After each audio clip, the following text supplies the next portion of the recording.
12 साल बाद देवगुरु बृहस्पति का राशि परिवर्तन। 12 साल बाद शुक्र के घर में पधारे देवगुरु बृहस्पति। 12 साल बाद बदली देवगुरु बृहस्पति की चाल। 12 साल बाद देवगुरु बृहस्पति करेंगे क्या बदलाव? 12 साल बाद 12 महीनों तक क्या कहती है गुरु कृपा?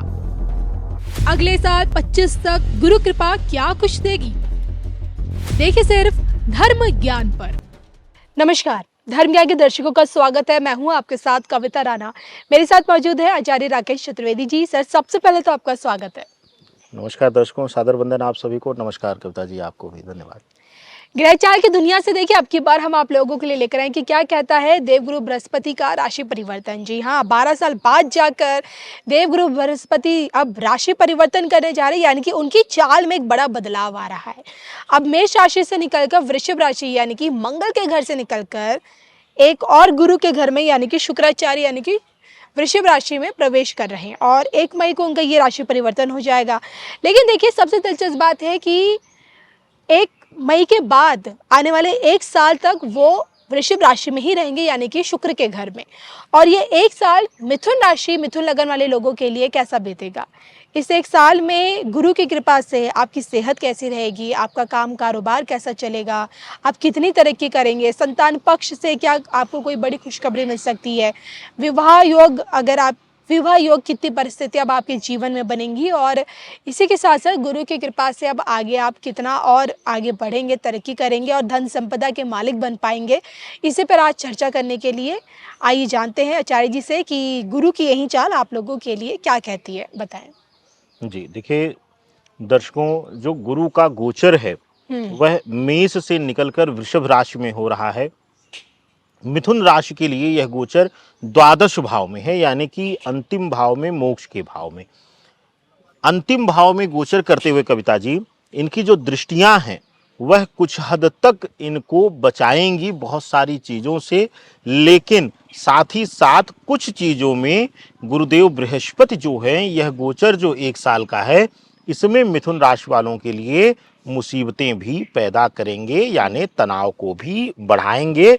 तो यह बहुत महत्वपूर्ण जीवन का यह गोचर होने वाला है इनको, मिथुन राशि के जातकों के लिए। तो विशेष ध्यान दीजिएगा किन जगहों पर यह नकारात्मक कह लीजिए या कह लीजिए कि कहीं आपको कठिनाई देने वाले हैं, कहीं आपका राह आसान करने वाले हैं। बस यही मिला जुला प्रभाव लेकर के यह गोचर 1 साल का आपके लिए रहेगा। बिल्कुल, ऐसे 1 साल बाद यानी कि 14-15 अप्रैल 2025 में फिर गुरु आप ही के राशि यानी कि मिथुन राशि में आ जाएंगे। लेकिन तब तक के लिए ये 1 साल आप लोगों के लिए कैसा रहेगा, अब आइए सिलसिलेवार तरीके से जानते हैं। सबसे पहले देखिए, कहते हैं कि गुरु आपकी सेहत का भी कारक माना गया है, तो ये आने वाला 1 साल आप सेहत के लिहाज से आप कितने स्वस्थ रह पाते हैं, ये जानेंगे। देखिए, स्वास्थ्य के लिहाज से अगर देखा जाए तो यह गोचर जो है द्वादश भाव का गोचर, इनके लिए समस्याएं स्वास्थ्य संबंधी लेकर आ रहा है। अच्छा। विशेष करके कुछ हद तक इनको इनके खुद की शारीरिक पीड़ा, खास करके उदर रोग, पेट रोग से संबंधित, या फिर कुछ ऐसी बीमारी जिसमें द्वादश भाव में बैठने की वजह से कुछ ऐसी बीमारी जिसका इलाज ऑपरेशन, सर्जरी इत्यादि रक्त को देखते हुए हो, इस तरीके का भाव दर्शा रहे हैं। तो स्वास्थ्य के लिहाज से यह 1 से 1.5 वर्ष जो है, 1 वर्ष जो है, 1 वर्ष 10 दिन 12 दिन का जो समय है, वह बहुत अच्छा नहीं जाएगा। कुछ न कुछ छोटी मोटी स्वास्थ्य पीड़ाएं, परेशानियां लगातार लगी रहेंगी। स्वास्थ्य पीड़ा से बाहर अभी आप नहीं निकलने वाले। यानी कि इस 1 साल तक ये लोग परेशान रहेंगे अपने स्वास्थ्य संबंधी दिक्कतों से। इसी के साथ अगर बात करें संबंधों को लेकर, तो पारिवारिक जीवन में इनके लिए क्या बड़ा बदलाव है? विवाह संबंधित जो परिस्थितियां कि अब की बार ये बन पाएंगी, क्योंकि जो विवाह करने के जो इच्छुक है उनके लिए देवगुरु बृहस्पति की कृपा क्या कुछ फायदेमंद रह पाएगी? देखिए, इस प्रश्न को 2 हिस्सों में मैं बांटना चाहूंगा कविता जी। पहला, जो विवाह नहीं हुआ है, विवाह की तैयारियां कर रहे हैं, पहले उसके लिए हम जवाब दे देते हैं। अगर आप अविवाहित हैं या आपकी संतान मिथुन राशि, मिथुन लग्न की है, अविवाहित है, तो उसके लिए वैवाहिक संयोग बन जाएंगे और जो रुकावटें आ रही थी वो भी दूर हो जाएंगी। लेकिन अगर आप वैवाहिक जीवन में हैं, नए नवेले हैं, या 10 साल 20 साल 25 साल बीत चुके हैं, हो सकता है 10 वर्ष का बच्चा भी हो चुका हो, 12 वर्ष का 15 वर्ष का बच्चा हो चुका हो, अगर यह स्थिति भी है तो भी आप सतर्क रहिए। आपके कुछ पुराने कृत्य, कुछ पुराने कर्मों का जो है हिसाब गुरुदेव बृहस्पति का द्वादश भाव में बैठ करके यह भाव दर्शाता है कि आपके कुछ पुराने कर्म इस बीच फलित होंगे।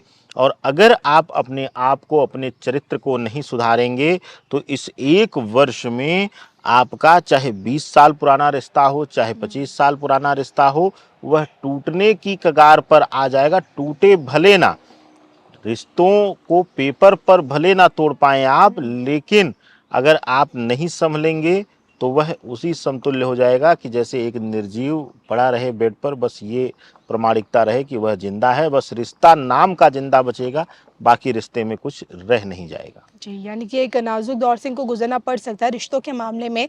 अगर अब मैं आपसे ये भी जानना चाहूँगी, विद्या के भी कारक गुरु को माना गया है, तो करियर के लिहाज से ये आने वाला 1 साल इन लोगों के लिए कितना इम्पोर्टेंट आपको लगता है कि रहेगा? देखिए, विद्यार्थी जीवन के लिए यह 1 साल बहुत अच्छा रहने वाला है कविता जी। खास करके वह लोग जो विद्यार्थी जीवन में हैं और अपने विद्यार्थी जीवन के यह मेन, अब यानी कि फाउंडेशन समय में हैं, जी। जब आप अपने करियर का चुनाव कर रहे हैं, उसमें हैं, तो आप अच्छे से अपनी बुद्धि का, अपनी काबिलियत का प्रयोग करके अपने करियर के लिए सही रास्ता, सही मार्ग चुन पाएंगे और सही दिशा में बढ़ पाएंगे। इसके साथ ही जो लोग विशेष करके अब कॉम्पिटिटिव एग्जाम्स इत्यादि की तैयारियां कर रहे थे, उनके लिए हो सकता है कि यह गोचर 1 मई से हो रहा है, तो हो सकता है कि शुरुआती 3-4 महीने जो हैं वह तनावपूर्ण रहें, लेकिन उसके बाद कोई ऐसा व्यक्ति, कोई ऐसा अनजान मित्र या कोई परिवार का दूर का सदस्य कहीं न कहीं से आपको एक गुरु की भूमिका में, एक गाइड की भूमिका में मिलेगा, जो आपके लक्ष्य की तरफ लेकर के आपको अग्रसर करेगा। चलिए, इसी के साथ आगे बढ़ते बात करते हैं संतान पक्ष की तरफ से आपको कोई बड़ी खुशखबरी गुरु की कृपा से, अगर आप संतान प्राप्ति के भी इच्छुक हैं तो वहाँ आपके लिए गुरु कितने मददगार साबित होंगे? देखिए, संतान प्राप्ति को लेकर के अगर लगातार प्रयास चल रहा था, कुछ न कुछ रुकावट आ रही थी, या गर्भ को तो छोड़िए, बच्चा पैदा हो चुका है, संतान है आपको, लेकिन उसके स्वास्थ्य से रिलेटेड भी कुछ न कुछ समस्याएं चल रही थी, परेशानी आ रही थी, तो ऐसे में गुरुदेव का यह गोचर जो है वह बड़ा शुभकारी रहेगा। आपके लिए संतान के हर प्रकार की बाधा या कष्ट से मुक्ति दिलाता हुआ दिखा रहा है। संतान पक्ष को लेकर के अतिशय शुभकारी परिणाम देगा। यह 1 वर्ष से ज़्यादा का समय, लगभग 1 मई 2024 से लेकर के 14 मई 2025 तक का जो समय है, जी। वह अद्भुत संतान पक्ष के लिए संतान संयोग को लेकर के आ रहा है। चलिए, इसी के साथ हम जाते-जाते जान लेते हैं कि काम कारोबार में गुरु आपको कितनी तरक्की देंगे? आपका काम धंधा अब की बार कैसा चलेगा आने वाले 1 साल तक? देखिए, कारोबार के लिहाज से, काम कारोबार के लिहाज से यह 1 वर्ष जो है वह नौकरी पेशा लोगों के लिए तनावग्रस्त थोड़ा सा रहेगा। हो सकता है बार बार नौकरी में परिवर्तन या स्थिरता नहीं आने देगा आपके जीवन में, तो इस तरीके का भाव दर्शाता है। और साथ ही साथ कुछ न कुछ विशेष रूप से आपके लिए जहाँ भी नौकरी पेशा आप रहेंगे, वहाँ आपके सहकर्मियों के द्वारा, वरिष्ठ के द्वारा कुछ न कुछ तनाव आपको मिलता रहेगा। लेकिन व्यापारी बंधुओं के लिए यह 1 वर्ष जो है वह बहुत अच्छा रहेगा। अगर आप व्यापार में हैं, नौकरी छोड़कर व्यापार की दिशा में आगे बढ़ना चाहते हैं, तो भी यह 1 वर्ष आपके लिए अति महत्वपूर्ण स्थान रखेगा। चलिए, इसी के साथ काम धंधे को मुझे लगता है वहाँ इनके लिए शुभता है, और काम धंधे से इंसान का आर्थिक पक्ष भी जुड़ा होता है, तो क्या लगता है धन संपदा के मामले में गुरु जब तक इनकी राशि में नहीं आते हैं, लेकिन शुक्र के घर में बैठकर क्या है इनको कुछ थोड़ा बहुत धन लाभ की प्राप्ति दे पा रहे हैं? देखिए, मिथुन राशि को बार बार हमने कहा है कि बुध की राशि है, लेकिन बुध से ज़्यादा शनि प्रधान चीज़ें इनके जीवन में देखने को मिलती हैं। और शुक्र के घर में गुरुदेव बृहस्पति का रहना और इस लंबे कालखंड में जो शनि की स्थितियां हैं वह गुरु के लिए बड़ा शुभकारी रहेंगी। तो ऐसे में आर्थिक दृष्टिकोण से इनके लिए बहुत अद्भुत समय है।